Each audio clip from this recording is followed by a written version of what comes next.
안녕하세요. 뉴스반장입니다. 명태균 게이트, 김건희 공천 개입 의혹이 사실로 확인되고 있는 가운데 김건희 씨가 도이치모터스 주식 수억 원어치를 매매한 날 주가 조작 일당은 문자로 작전을 주고받으며 한 팀처럼 움직였다는 증언이 나왔습니다. 이런 거래는 그날 급하게 정한 게 아니라 이미 다 이야기가 되어 있는 거라는 게 주가 조작 일당의 진술인데요. 이들은 모두 항소심에서 유죄를 받은 가운데 검찰이 김건희 씨를 어떻게 처분할지에 관심이 쏠리고 있습니다. 2010년 10월 28일 김건희 씨 계좌에서 도이치모터스 10만 주 3억 원어치 매도 주문이 나왔는데요. 거래 직후 증권사 직원이 전화로 10만 주 냈고 그거 누가 가져가네요 라고 하자 김건희 씨가 체결됐죠라고 말합니다. 1, 2심 법원이 주가 조작꾼들이 짜고 친 통정 매매로 판단한 거래인데요. 나흘 뒤 김건희 씨 계좌에서 또 8만 주 매도 주문이 나옵니다. 이번에도 방금 8만 주 다 매도됐다는 증권사 직원에게 김건희 씨가 알겠다고 답하는데요. 이 거래 역시 법원이 통정 매매로 판단했습니다. 매매 체결 전 주가 조작 선수들이 움직였는데요. 주포 김모 씨와 선수 민모 씨가 지금 처리하고 전화를 줄 듯하니 기다려달라, 8만 개 매도해달라며 문자를 주고받은 겁니다. 한 언론사에서 확보한 주포 김 씨의 검찰 진술 조서를 보면 당시 권오수 도이치모터스 회장과 이종호 블랙펄 인베스트먼트 대표, 블랙펄 직원 민 씨가 한 몸이었다고 적시되어 있는데요. 또 자신을 포함해 4사람이 한 팀처럼 움직였고 서로 연락은 거의 리얼타임이었다고 되어 있습니다. 김 씨는 권오수 전 회장과 이종호 전 대표, 여기에 김건희 씨도 묶어서 블랙펄, BP 패밀리라고 불렸는데요. 김 씨는 또 이런 자전거래는 그날 급하게 정해지는 게 아니라 이미 다 이야기가 되어 있는 것이라고도 진술했습니다. 법원에서 검사는 김건희 씨의 녹취록을 두고 권오수 전 회장과 김건희 사이에 의사 연락이 있었다는 증거가 될 수 있다고 말했는데요. 누군가 김건희 씨에게 주식을 팔라고 전화했다는 건데 이종호 대표냐고 주가 조작 선수에게 캐묻기도 했습니다. 검찰도 김건희 씨를 의심하고 있는 건데요. 현직 대통령 부인을 사상 처음으로 법정에 세울 것이냐, 의심은 들지만 뚜렷한 물증이 없다는 이유로 재판에 넘기지 않을 것이냐, 검찰 앞에 이제 두 가지 선택지가 놓였습니다. 원래는 불기소 처분하기로 되어 있었지만 명태균이라는 비선 실세의 등장과 김건희 씨의 공천 개입이 드러나면서 국민 감정과 여론이 급격하게 악화되자 잠시 숨고르기를 하고 있는 듯 보여지는데요. 원래는 뇌물수수 무혐의에 이어 바로 주가 조작 불기소까지 밀어붙이려 했다는 겁니다. 정리하면 검찰이 직접적인 증거가 없다, 속아서 가담한 것처럼 보이는 거다라는 건데요. 그러니까 내부적으로는 불기소 방침을 세웠다는 거죠. 심우정 검찰총장은 이 사건에 대해서는 수사지휘권이 배제된 상태라 최종 결과만 보고받을 수 있는데요. 그래서 이창수 서울중앙지검장에 관심이 쏠리고 있습니다. 이창수 지검장은 윤석열 대통령이 검찰총장이던 시절 대변인을 한 이력 때문에 지난 5월에 발탁됐을 때부터 김건희 씨 사건을 염두에 둔 용산의 포석이라는 해석이 나왔는데요. 이 지검장은 김건희 씨 사건에 파묻혀서 손발이 다 묶였다면서 빨리 매듭 짓고 싶다는 뜻을 주변에 이야기한 것으로 알려졌습니다. 아마도 다음 주 금요일로 예정된 중앙지검 국정감사가 변수가 될 것 같다는 이야기가 나오고 있는데요. 그 전에 김건희 씨 처분 결과가 발표되면 이창수 지검장이 직접 그 이유를 의원들 앞에서 설명해야 할 테고 국감 이유로 미뤄진다면 수사 중인 사안이라고 하면서 당장 쏟아지는 비판과 비난을 피할 수 있을 것으로 보입니다. 정말 김건희 씨를 불기소 처분할까요? 검찰 역사상 가장 추악한 결정으로 박제될 불기소를 과연 할까요?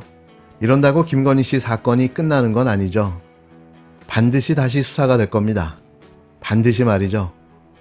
끝으로 지난 7일 세종시 정부청사에서 열린 국회 국토교통위원회 국토교통부에 대한 국정감사에서 이소영 민주당 의원이 서울 양평간 고속도로 대한 1호선의 종점이 김건희 일가의 비탈진 땅이라고 폭로했습니다. 그러면서 수정된 변경안 모두 김건희 최은순 일가의 땅을 지나게 설계되어 있다고 지적했는데요. 이어 김건희 일가가 토지 보상금을 더 받아내기 위해서 흑염소와 칠면조를 키우고 있다며 이는 전문 투기꾼들의 모습과 똑같다고 꼬집었습니다. 이 말도 안 되는 상황을 언제까지 두고 봐야 하는 걸까요? 국가를 자신들의 사익을 위한 도구로 사용하고 있는 김건희 일가, 반드시 탄핵되어야 합니다. 네, 장관님. 서울 양평 고속도로 대통령 처가 특혜 의혹, 오전에 답변하시면서 특혜 의혹은 전혀 없다는 신념을 가지고 있다, 이렇게 말씀을 하셨습니다. 네. 신념을 가지실 정도면은 충분히 사실관계 숙지하고 검토하셨다는 의미겠죠? 네, 그렇습니다. 네. 장관님 취임 전의 일이어서 제가 당시 도로국장님께 이걸 여쭤보려고 했었는데 자세히 보셨다고 하니 장관님께 질문을 먼저 드리겠습니다. 네, 네. 청장님도 발언 때 같이 계시면 되겠습니다. 자, 슬라이드 보여주시면요. 오래된 일이니까 좀 기억을 상기해 보겠습니다. 대통령 처가는 양평군 강상면에 크게 두 덩어리의 땅을 가지고 있습니다. 하나는 중부내륙고속도로 오른편 지도에 A라고 표시된 곳인데요. 남한 강변에 있는 공공지구처럼 개발하기 좋은 야트막한 아주 좋은 예쁜 땅입니다. 다른 하나는 지도에 B라고 표시된 부분인데 중부내륙고속도로 왼쪽에 딱 달라붙어 있는 산비탈, 가파른 땅입니다. 작년에 국토부는 이 산비탈 땅에 대해서 비탈져서 어떤 용도로도 개발이 어렵다. 그래서 고속도로 종점이 아니라 다른 할아버지가 와도 이익을 얻을 게 전혀 없다 이렇게 주장을 했습니다. 대통령 처가는 아무런 이익을 보는 게 없다. 여전히 유효합니까? 그렇게 알고 계십니까? 짧게 답변해 주시죠. 네, 그렇게 생각합니다. 네. 저도 당시에 국토부의 말을 듣고 이 산비탈 땅이 개발이 어렵겠다 이렇게 생각을 해서 예쁜 땅만 놓고 계속 질문을 했었습니다. 아파트나 호텔이 들어선다고 하면은 교통 호재로 인해서 가치 상승이 클 수 있으니까요. 근데 제가 당시에 놓친 게 있었습니다. 국토부가 얘기해 주지 않은 것.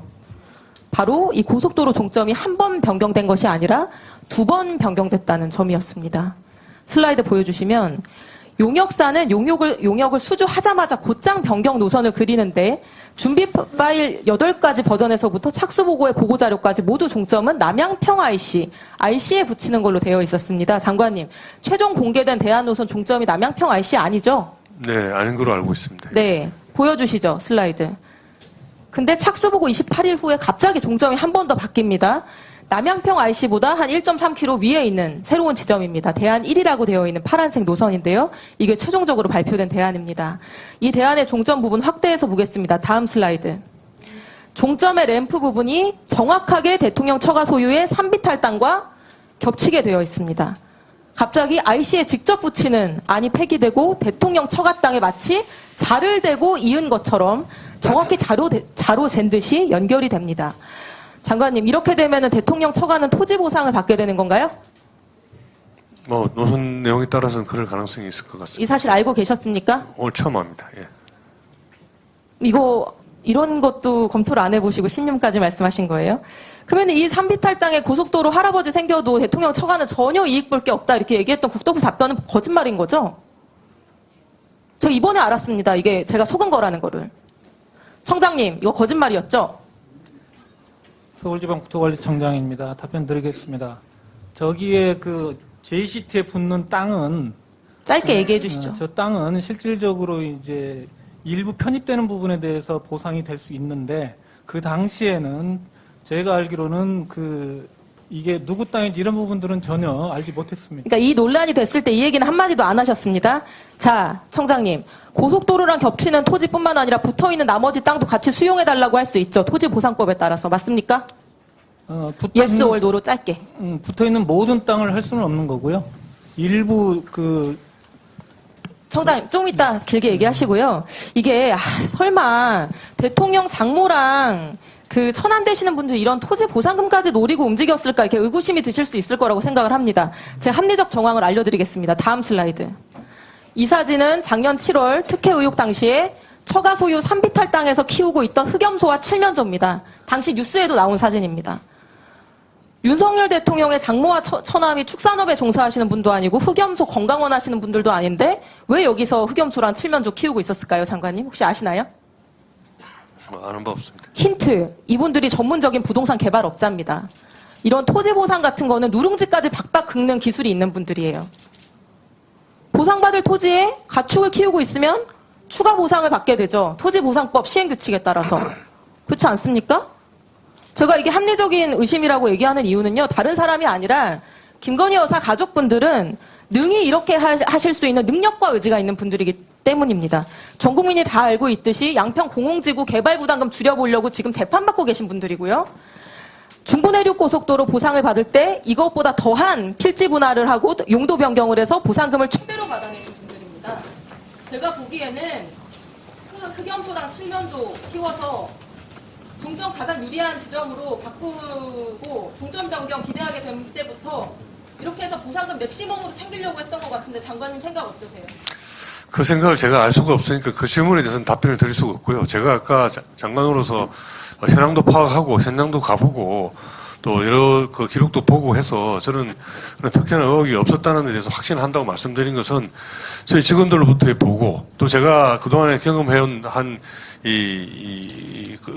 국토부 관련 공무원 30년의 경험 이런 걸 해서 적어도 국가의 도로 노선이 그렇게 하루아침에 누군가 특정인의 이해 때문에 흔적도 없이 움직이지는 않는다는 그런 개인적인 믿음에 의해서 말씀드린 것이고 누구도 거기에 대해서 뭐 이 정언을 하거나 또 그런 심정적인 또 합리적인 의심 말고 객관적인 사실 거기 되는 요즘 흔히 나오는 녹취록이나 이런 거 하나 제출하는 게 없지 않습니까? 그래서 저는 순수하게 도로 노선을 합리적으로 결정하기 위한 과정에 이런 오비락적인 오해가 생긴 것이 아닌가라고 그렇게 생각을 합니다. 일반적인 도로 행정은 그렇게 신뢰하시는 부분으로 가는 게 맞을 겁니다.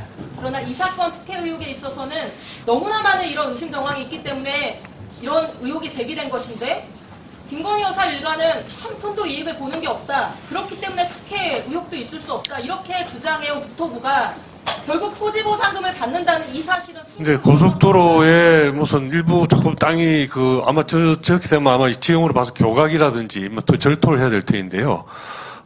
그 보상금 조금 받는 것이 그렇게 크게 무슨 이 도움이 될까 하는 건 사실은 저도 의원님 질의에 합리적인 의심을 가지고 다시 되물어보고 싶습니다. 그게 조사를 해보고 검토해보신다. 상당히 비탈도 있는 땅이던데요, 그 땅이. 상당히 평지가 아니고 굉장히 경사가 있는 그 산지라고 제가 기억이 납니다. 기억이 나는데, 그런 땅에 뭐 일부 보상을 조금 받는데 얼마 받을지는 모르겠습니다만은, 뭐 그게 그렇게 큰 돈일까 하는 그런 생각도 들고, 그것 때문에. 없는 쓰레기 땅에 토지 보상금 받고 엑시트하려고 했던 거 아닌가라고 하는 의심을 얘기하는 거고요. 장관님 오늘 처음 들으셨다고 하니까 이렇게 즉답하지 마시고 이런 의혹을 제기했으면 조사해보고 검토하시고 그 결과를 알려주시기 바랍니다. 이상입니다. 네, 조사는 모르겠지만 검토는 다시 해보고 현장 확인을 해보겠습니다.